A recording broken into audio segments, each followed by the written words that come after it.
Hello friends, this is Gopal. मैं आप सभी का स्वागत करता हूं अपने यूट्यूब चैनल ट्रेडिंग सीपीआर में।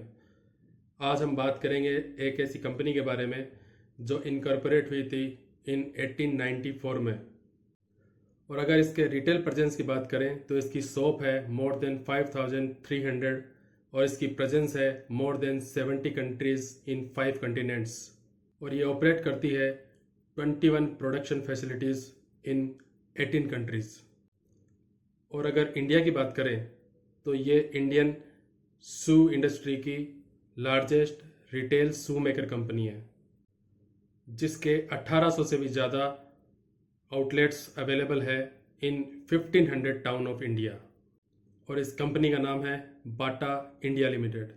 और कंपनी की बात करें तो कंपनी की 4 मैन्युफैक्चरिंग फैसिलिटीज़ है इन इंडिया, जो एक है कोलकाता में, एक है बाटागंज बिहार में, एक है नियर बेंगलोर और एक है तमिलनाडु के होसूर में।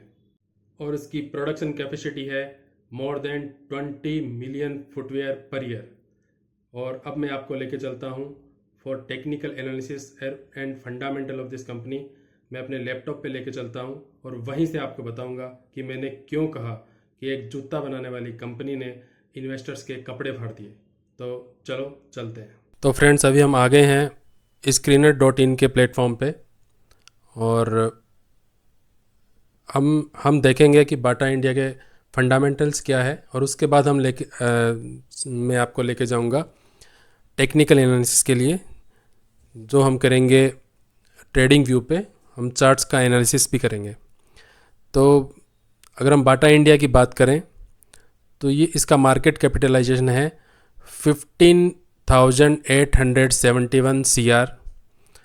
ROE की बात करें तो है 15.4%। ROCE की बात करें तो वो है 14.6। इसके प्रमोटर की होल्डिंग है 50.2% की।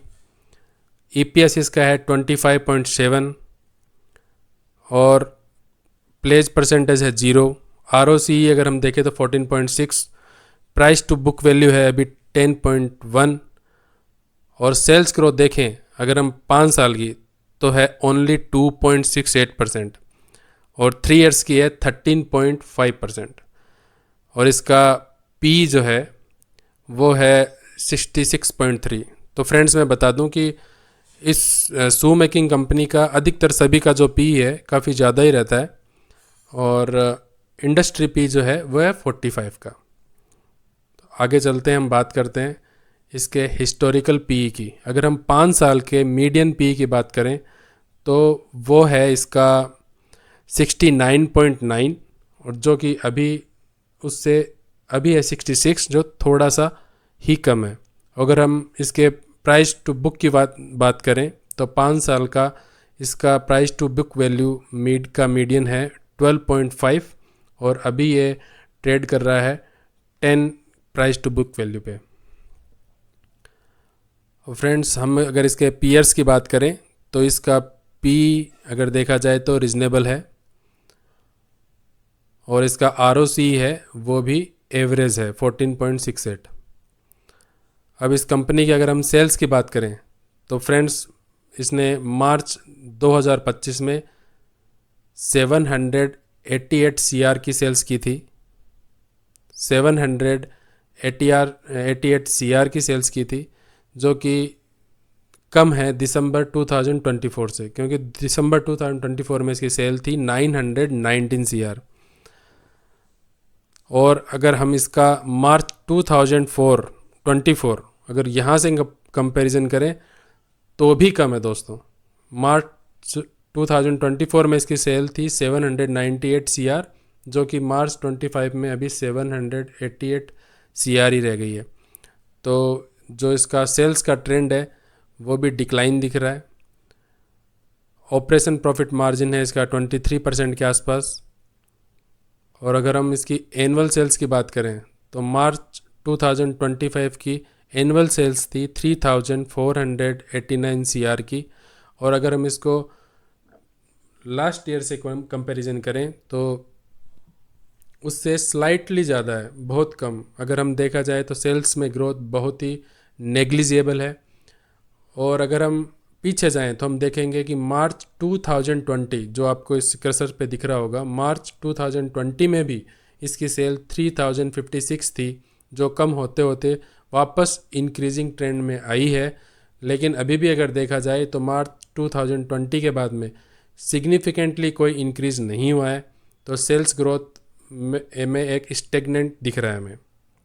नेट प्रॉफिट की बात करें तो दोस्तों इसका नेट प्रॉफिट मार्च 2025 का 331 CR है, और अगर हम इसका मार्च 2019 देखें तो उस समय भी इसका जो नेट प्रॉफिट था जो 329 CR था। यस, इवन दो इसने मार्च 2024 से इसमें प्रॉफिट में ग्रोथ आई है, लेकिन अगर हम इस ईयर को छोड़ दें, लास्ट ईयर को छोड़ दें, और हम कंपैरिजन करें इसको मार्च 23 में, तो अगर देखा जाए तो इसके प्रॉफिट में बहुत ज़्यादा अंतर नहीं आया है।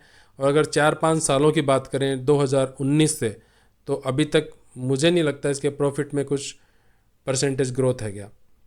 अगर कंपाउंडेड सेल्स ग्रोथ की बात करें तो 3 ईयर्स का 13%, 5 ईयर्स का ओनली 3% है फ्रेंड्स। और कंपाउंडेड प्रॉफिट ग्रोथ जो अभी मैं बता रहा था, अगर उसकी बात करें तो वो 3 ईयर्स का 33% है। लेकिन अगर TTM की बात करें, जिसे बोलते हैं ट्रेलिंग 10 मंथ्स, तो वो -18% में। तो कंपनी की प्रॉफिटेबिलिटी भी काफ़ी कम है। बोरोइंग देखें तो कंपनी की बोरोइंग इंक्रीज हो रही है। वैसे कंपनी काफ़ी स्ट्रेंथ वाली है, क्योंकि रिज़र्व में भी उसके 1511 करोड़ इसके पास रिज़र्व में है, अगेंस्ट बोरोइंग है इसकी 1446 CR की।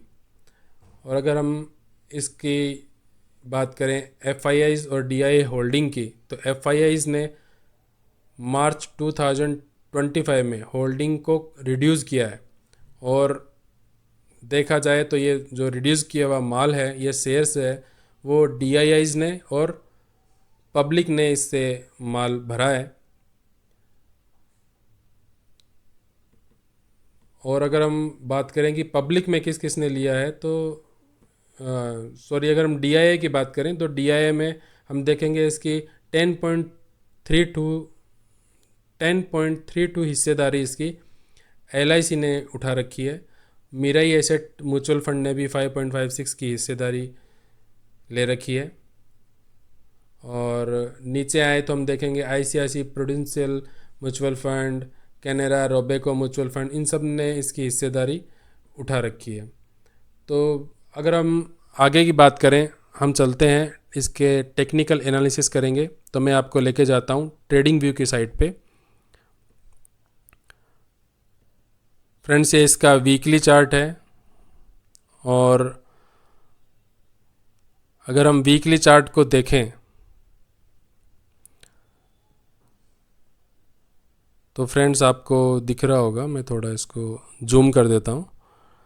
इसने 15 नवंबर 2021 के आसपास हाई लगाया था 2137 का, और वहाँ से इसका डिक्लाइन कंटिन्यू है, और ये डाउन ट्रेंड में है स्टॉक। और अभी इसका रिसेंटली इसने लो लगाया था, वो था 1148 का, और प्रेजेंटली भी ये इसका वैल्यू है 1219.90। ये आज की बता रहा हूँ दोस्तों, जबकि आज की तारीख है 30 जून 2025। तो 2021 नवंबर से लेके टिल डेट अगर देखा जाए तो ये डाउन ट्रेंड में बना हुआ है शेयर। और अगर किसी ने एकदम ऊपरी लेवल पे अगर किसी ने ख़रीद लिया है इस स्टॉक को, तो आप समझ सकते हैं कि उसके कैपिटल का क्या हुआ होगा। फ्रेंड्स, अगर मैं अप्रोक्सीमेट वैल्यू की बात करूं, तो अगर उसने किसी बंदे ने 2000 रुपये लगाए हैं, तो उसके अभी रुपए हो गए होंगे 1000 के आसपास। तो क्या मैं गलत कह रहा हूं कि एक जूता बनाने वाली कंपनी ने इन्वेस्टर्स के कपड़े फाड़ दिए? वैसे ये कंपनी काफ़ी पुरानी है, काफ़ी रिलायबल है, लेकिन अगर हम बात करें इसके रिटर्न की, तो दोस्तों रिटर्न में इसने 2021 के बाद में कुछ भी रिटर्न नहीं दिया। अब ऐसा नहीं है कि कंपनी में बुराई है, कंपनी काफ़ी सॉलिड कंपनी है और सभी की नॉन ब्रांड है, लेकिन उसके बाद भी इसने रिटेलर्स को पैसा कमा के नहीं दिया है। अगर किसी को इस सेक्टर में काम करना है तो इसके अलावा भी बहुत सारी शू कंपनीज़ है जिसके बारे में हम आगे कभी डिस्कस करेंगे, तो वो उसमें भी पोजीशन बना सकता है। अब इस कंपनी की जो अच्छाई है जो मुझे लगती है, इसने कुछ अपने मॉडल्स को, ऑपरेशन के मॉडल्स को भी चेंज किया है। उसमें मुझे जो लगता है कि जो इसने कुछ चेंजिंग करने की कोशिश की है जो आगे जाके फ्यूचर में इसको फ़ायदा कर सकते हैं। उसके इम्पोर्टेंट अगर हम सुधारों की बात करें तो अभी ये अपना जो मॉडल है वो शिफ्ट कर रही है एसेट लाइट बिजनेस मॉडल की तरफ। Friends, asset light business model क्या है? पहले एक कोको मॉडल पे काम करती थी जिसे बोलते हैं company owned and company operated business. इसमें क्या होता है कि कॉस्ट काफ़ी ज़्यादा पड़ती है, एक्सपेंसेस बहुत ज़्यादा होते हैं, तो कंपनी ने अभी शिफ्ट कर रही है धीरे धीरे फ्रेंचाइजी मॉडल की तरफ, तो जिससे इसको आगे प्रॉफिट में फ़ायदा हो सकता है। उसके बाद कंपनी शिफ्ट कर रही है नॉन रिटेल बिजनेस की तरफ। ये 700+ एंटरप्राइजेज़ को बाटा शू प्रोवाइड करती है। वो एंटरप्राइजेज़ अपने ये शूज़ एम्प्लॉयज़ को प्रोवाइड करते हैं, तो ये B2B बिज़नेस हो गया। B2B बिज़नेस में भी काम कर रही है। और इसके ई कॉमर्स फुटप्रिंट की बात करें तो इसका काफ़ी लार्ज स्ट्रॉन्ग ओमनी नेटवर्क है, जिसे होम डिलीवरी कहते हैं। ये 1700+ स्टोर से पूरे इंडिया में होम डिलीवरी को कवर करती है, जो कि इसके 1+ मिलियन पेयर की सेल्स दिखाता है फाइनेंशियल ईयर 2024 में। और इसका जो ग्रोथ है इसमें ई कॉमर्स फुटप्रिंट्स में है 41% की ईयर ऑन ईयर ग्रोथ है। और अगर देखा जाए तो अभी कंपनी का जो मेन फोकस है वो कर रही है अपने प्रीमियम ब्रांड की तरफ, जो काफ़ी नॉन ब्रांड है, हस्पपी, पावर, नोड स्टार, कॉमफिट एक्सेट्रा। रिटेलर्स के लिए यही सलाह दूंगा कि वेट करें, वॉच करें, कंपनी का अच्छा समय आने वाला है। तो आगे फ्यूचर में जब इसकी प्राइस आपके प्राइस के आसपास आए या फिर उससे ज़्यादा जाए तो आप प्रॉफिट बुक कर सकते हैं।